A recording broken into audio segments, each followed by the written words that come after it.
But in a situation where you find that a look at the situation, not necessarily tribal or regional. but I have said that.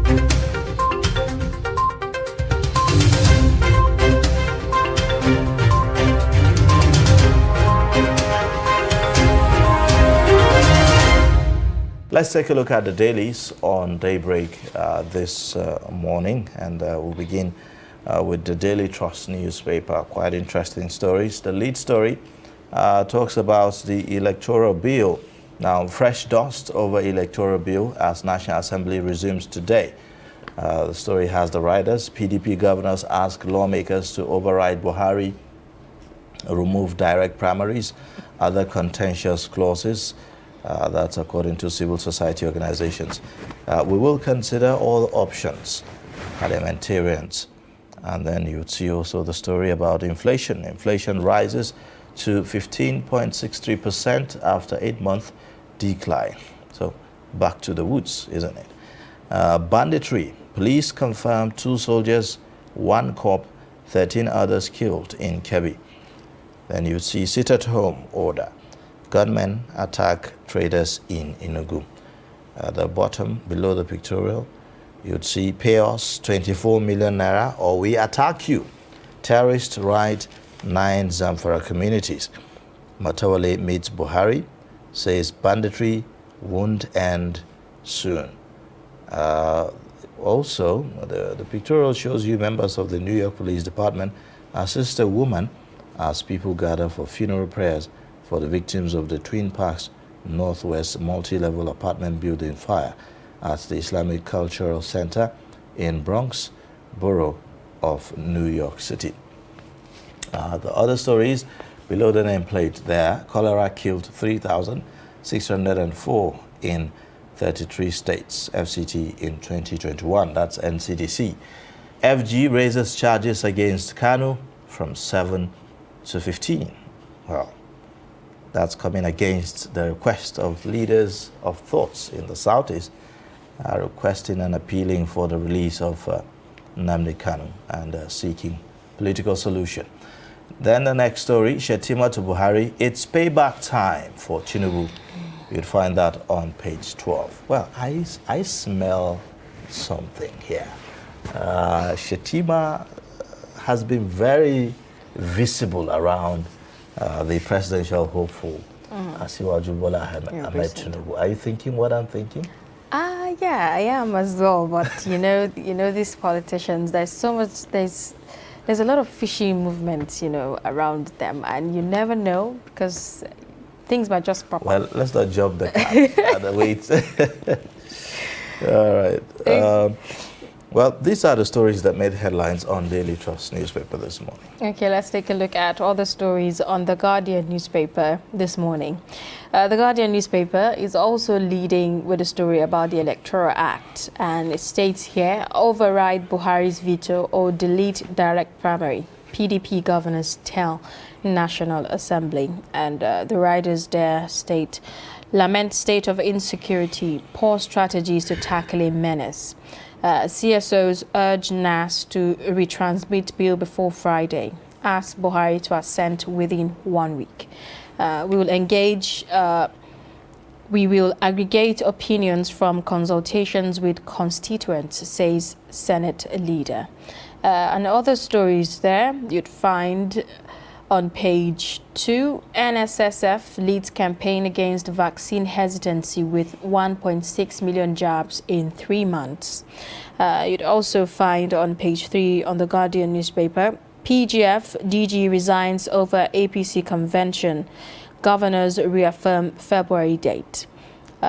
Jupiter Investments engages the Guardian to promote high-end real estate in Lagos. You'd also see Ohaneze Ndigbo woos North to support bid for 2023 presidency.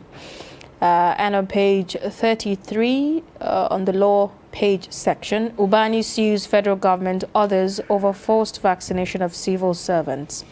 Federal government amends Kanu's charge to 15 counts. You find the details of that story on page 3 on the Guardian newspaper. And you'd also see the story about inflation. Hard choices for monetary authority as inflation rises. We'll be taking a look at that issue later in the course of the program. And you find the details of that story on page 2 on the Guardian newspaper. These are some of the major stories you could find. All right. Now let's take a look at the Punch newspaper this morning. The lead story there says National Convention. APC governors propose February 26. Musa Al-Makura lead in party chairs race. You see also below that the riders, February still realistic. Caretaker panel will announce exact date, says Forum. Party looking towards defunct CPC members to occupy chairmanship seat. There we go again. You'd see also National Assembly worker falls, dies, colleagues suspect cardiac arrest. Wow. The next one there says 600 women groups converge on Abuja for Bello's presidential bid. Ekiti court sentences dismissed soldier, other to death for armed robbery. At the bottom of that, Oyo panel combs settlements as Lassa fever spreads, kills residents. Hoodlums in army uniform kidnap 7 wedding guests in Ogun. Demand 60 million naira ransom. PNID bribe. EFCC amends charges. Ministry's ex-legal director remanded. At the very top, the stories that we wouldn't want to miss is the story about prison attackers mustn't leave to tell story. Aragbeshola tells NCO's officials. And then you see PDP governors lampoon Buhari on economy. Others ask National Assembly to override President on Electoral Act bill.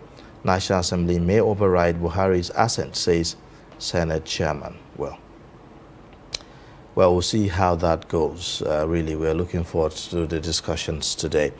These are the main stories on the Nation, on the Punch rather. Okay, let's take a look at other stories making headway on the Blueprint newspaper. The lead story there states about a year to 2023 polls. INEC waits. Tension mounts over unsigned electoral bill.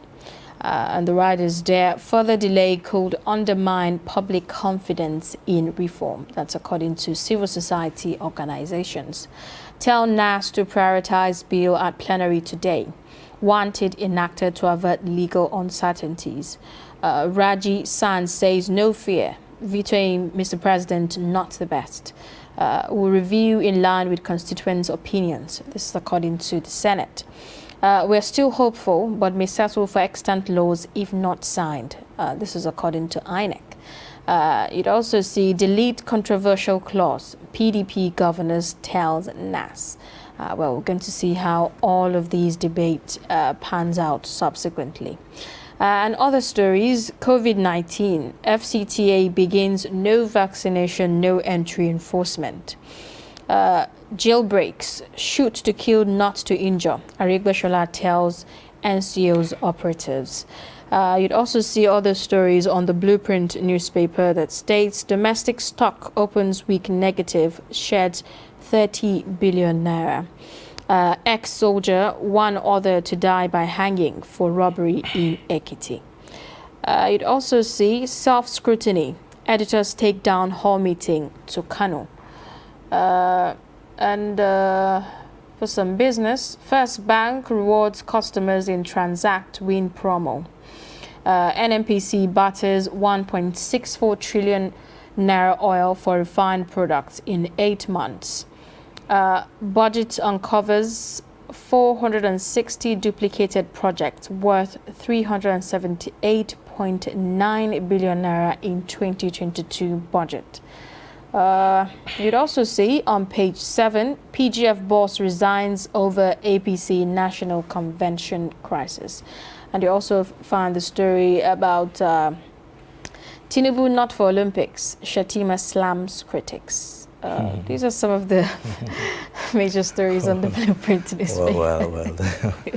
What a humorous way of capturing that story. Well, let's take a look at the Nation newspaper.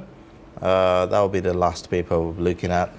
Witness relieves siege to Justice Odili's home. And then you see 3 suspects granted bail. The next one, we lost 58 people, not 200, to bandits' attacks, says governor. Inflation rate rises from 15.4% to 15.63%. Kanu faces 8 new terror charges as trial resumes.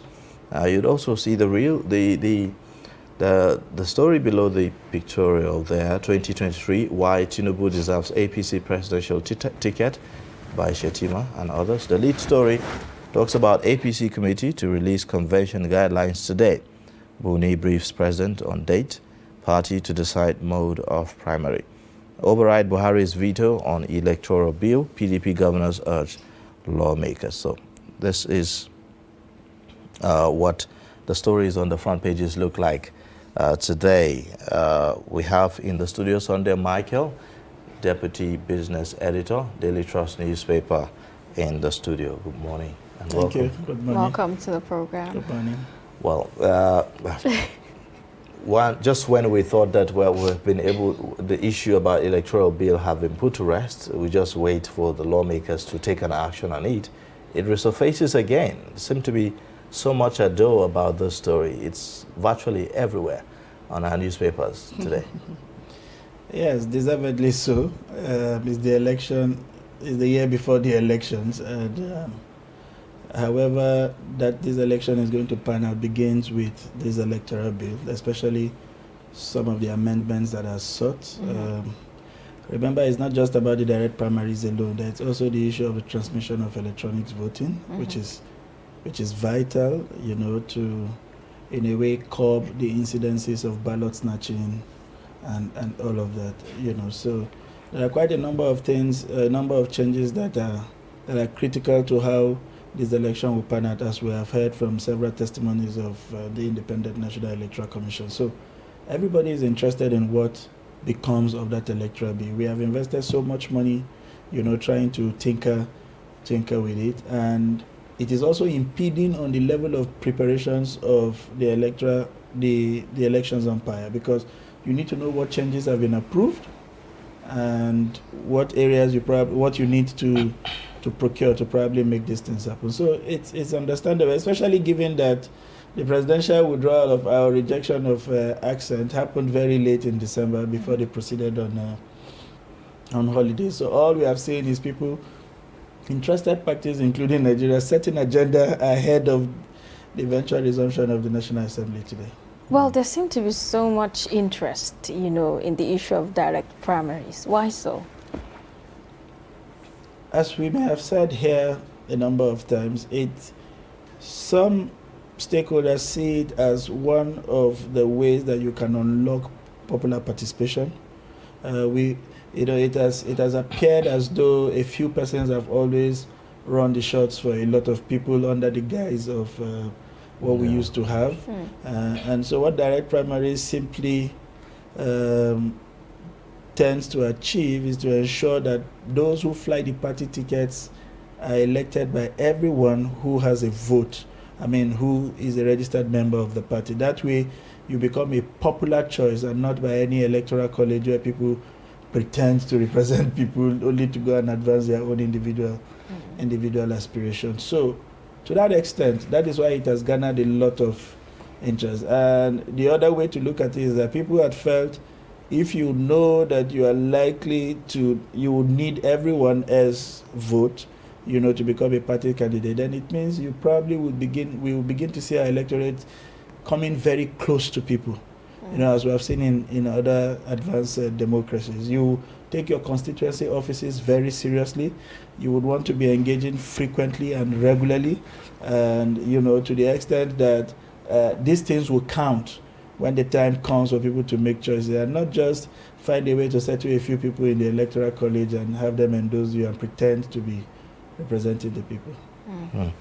All right, but if you look at, you know, the reasons that the president gave, aren't they justifiable enough? If you say, well, we are in a democratic setting, people should be able to have that freedom to get to decide how, you know, their party runs, you know, internal democracy, isn't it? In this case, the issue of direct or indirect primaries.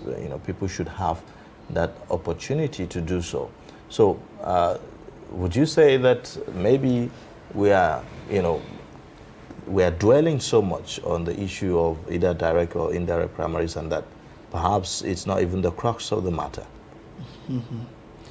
It is, to a large extent. From my own point of view, people who have benefited from the current system would never let it go. It means stripping them of the powers they've always had, as some politicians now call themselves king makers. The real king makers are supposed to be the electorate. So removing that power from them to make kings to the people who deservedly should be the king makers is what this whole worry is about.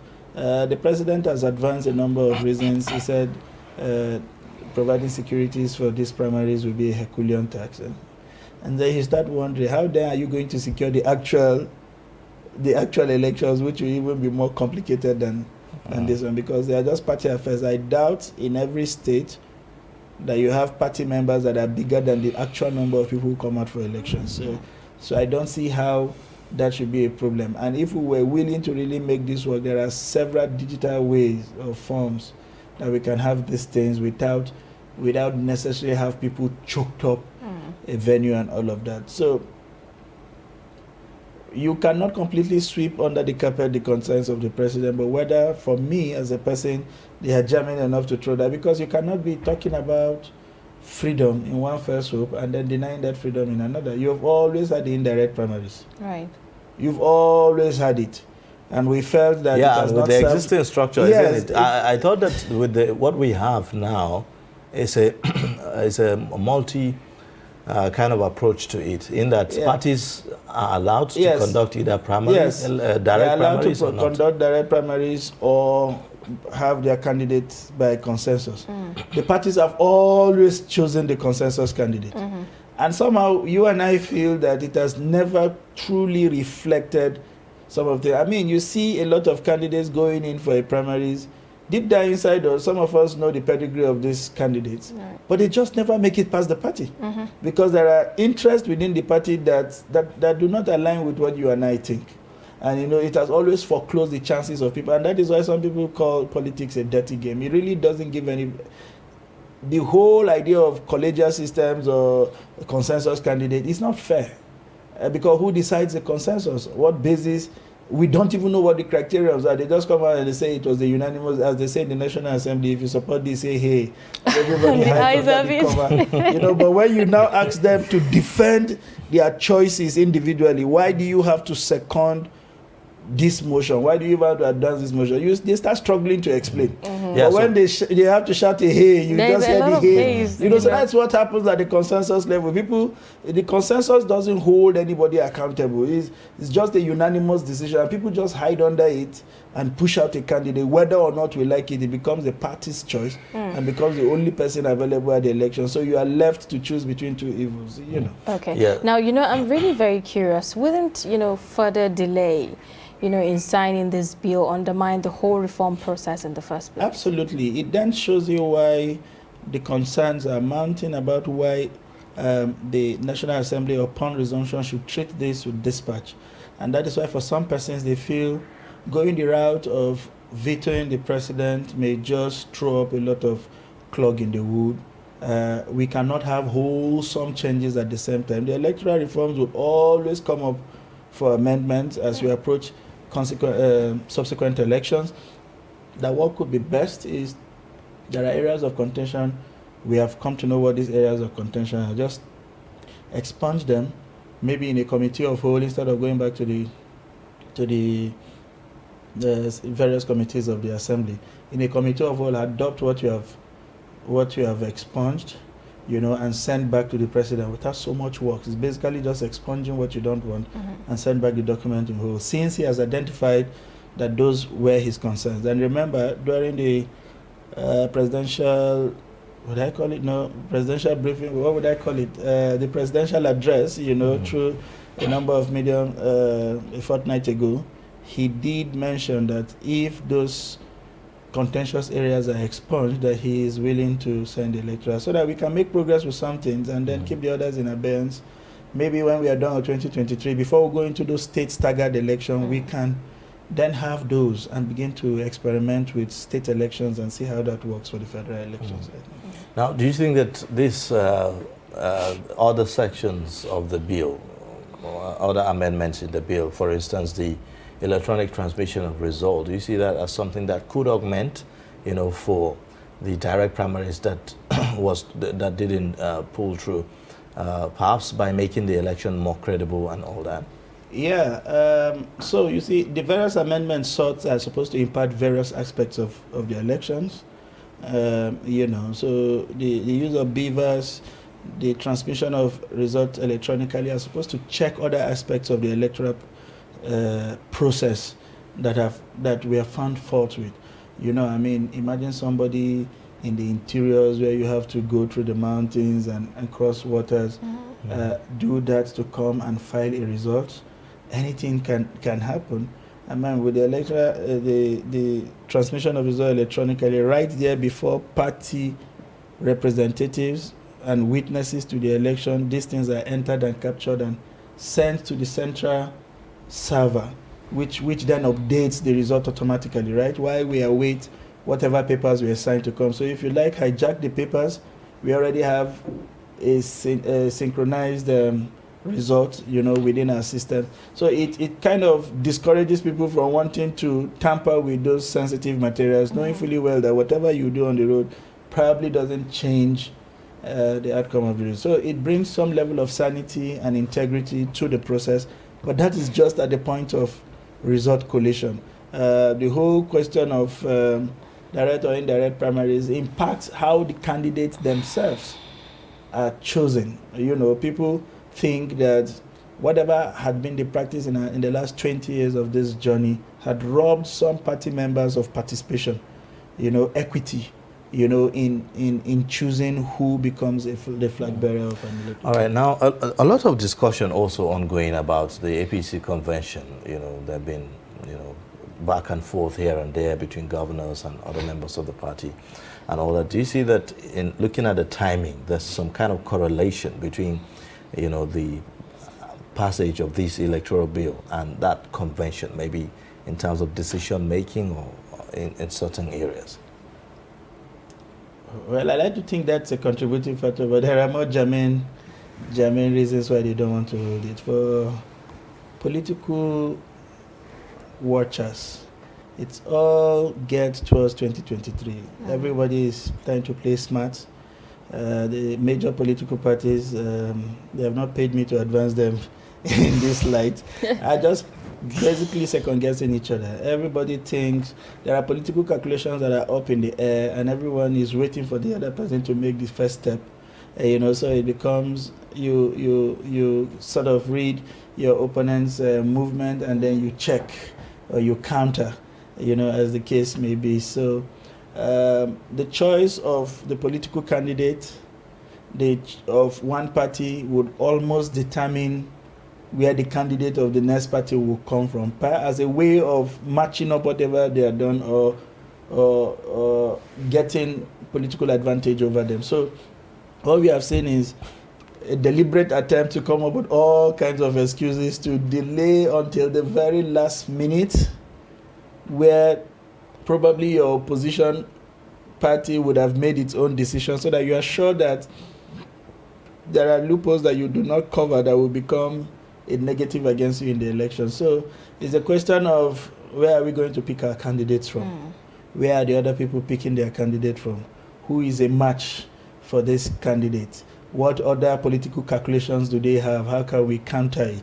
And how much time do we have so that we don't put ourselves out too early and begin to get serious bashing? It leaves us no time to make any amendments and probably leaves us completely bruised ahead of the election. They know there are lots of interests, and they think that throwing themselves in the ring very early would leave them seriously bruised. So that is the bottom line of all of the gymnastics that you have been saying about. But the opposition, the major opposition seem to be taking the bull by the horn already.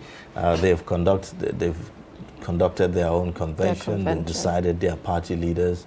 even though we've not seen those that are going to be running in the presidential election declare officially. They're also urging, lawmakers to override President Buhari's, hope.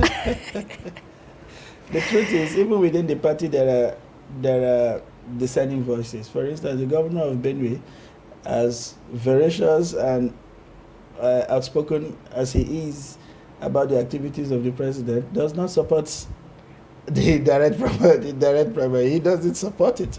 So it does. The fact that they have spoken as a group doesn't exactly imply that every one of them stands with those decisions. So we know this permeates the various walls. Even in the APC, not all the governors are in support of that because they think some persons who have some kind of influence with the party are going to, take advantage of those. So it is neither here and there. They are choosing their own party leader, but they are not in the same crisis as this ones because people are doing a lot of calculations. They think the party leaders always emerge from an opposite direction from where the presidential candidate would always going to come from. So they are thinking if they do this, it becomes clear, who this party leaders are. But we can see from the people who are contending largely in the APC where the direction will likely, it's going to come from one of those candidates anyway. So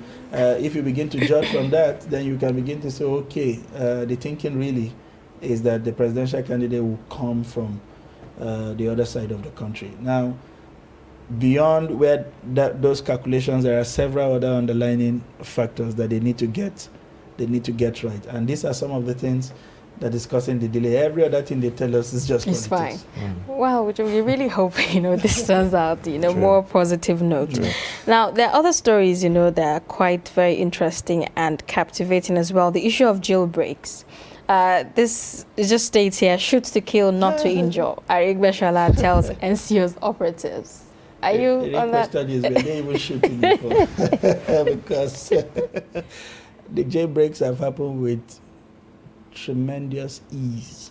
It feels like these guys just go to the gate of the jail and just open them unhindered and free people. That's the way it has felt.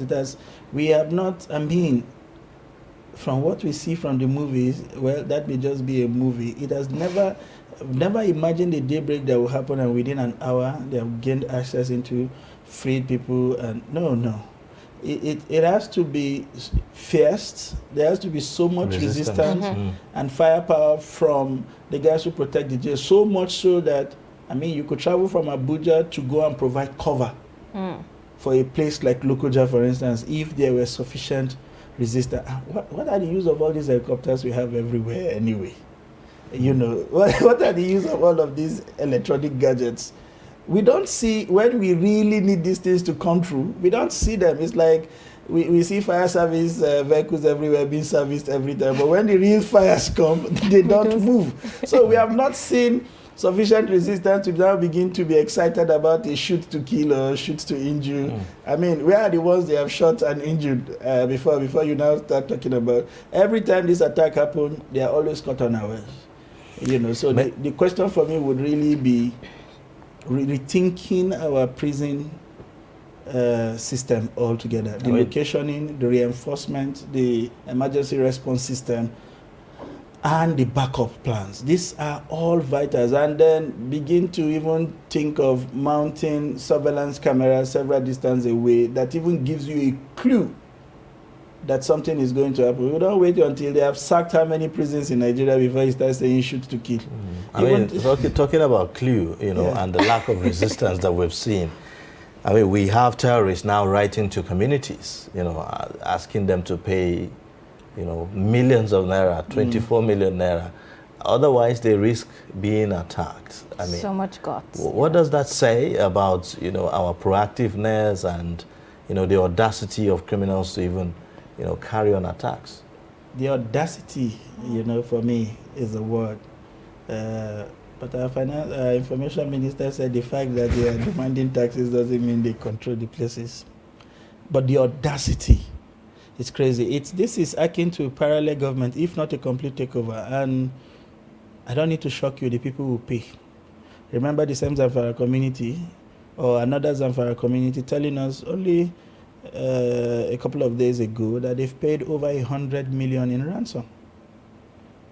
So I think this is even a softer way of saying we don't want to pick you, just bring the money, and everybody, it's fine. You're paying the ransom in advance. Yeah, more like all of you are in captivity. Just pay us what we asked for so that you are fine. And you know, they could do this brazenly because of the absence of governance. If the people feel protected, or there's a security outfit they could run to or feel protected by, they won't panic. It's a near absence of governance in these places, these pockets of ungoverned spaces in Nigeria, that gives these people this audacity. How the letters were written, the effrontery, the delivery, the inclusion of a phone number. In fact, that's one that even baffles me. I mean, It tells you how daring. And we read these things with levity, like it's so serious. You now understand why people are not in the farm. You now understand why inflation figures have to go up.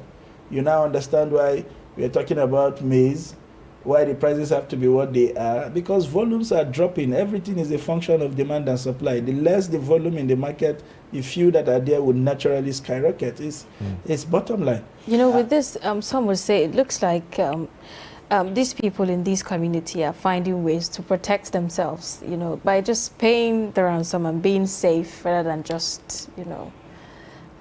Whatever you can do to stay alive is what this community are exploring. How long are they going to wait for government protection? Is it even going to happen? I mean, the sitting governor said yesterday that, yes, the sitting governor was saying yesterday that this is not going to end soon. That's not encouraging. That is an admission of defeat. It's not going to end soon. So how long? What are you even doing to make it end anytime soon? You know, so these are some of the things the communities, and remember, it's not the first time they have been attacked. They've been hit over and over and over again. There are times when the communities made efforts to inform the government, and the people came back hard on them, you know, for betraying the confidence that they had. And so on a give and take basis, they would say to themselves, would rather do this and remain here than try to betray these people and get into worse trouble. I mean, the ones that have been ransacked from their communities that are in the IDPs, you know, the situation in the IDP is even more pathetic. You go there and see how 14, 15, 16 years old are getting pregnant by the day, how they are fed foods that you would not give your dogs, and all of that. They've seen those circumstances. They think with everything that is happening, they would rather remain in their villages where they have a symbol of freedom than go to places where their dignity will be.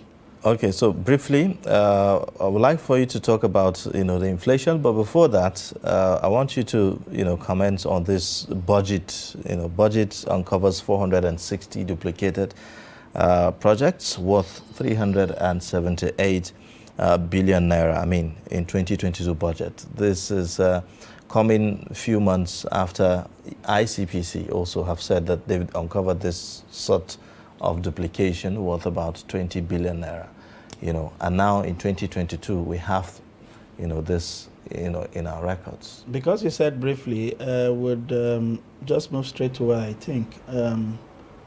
You would think that a sensible government will be sitting down with this kind of institution and say, can you point out how you arrived at this, so that they can use that template to checkmate future padding.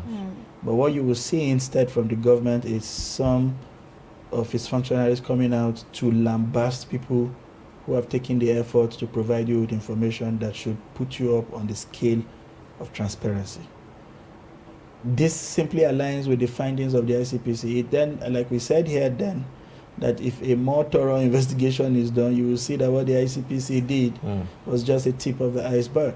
And why this is critical is that the ICPC was reviewing a budget 1 year after it has, in fact, after the monies have been spent. These guys are working on a budget that had just come into effect on the 1st of this year. This is just the 17th or 18th of the month. It then means that we can checkmate these duplications and make these huge savings that is bigger than even the total allocation of some states in 2022.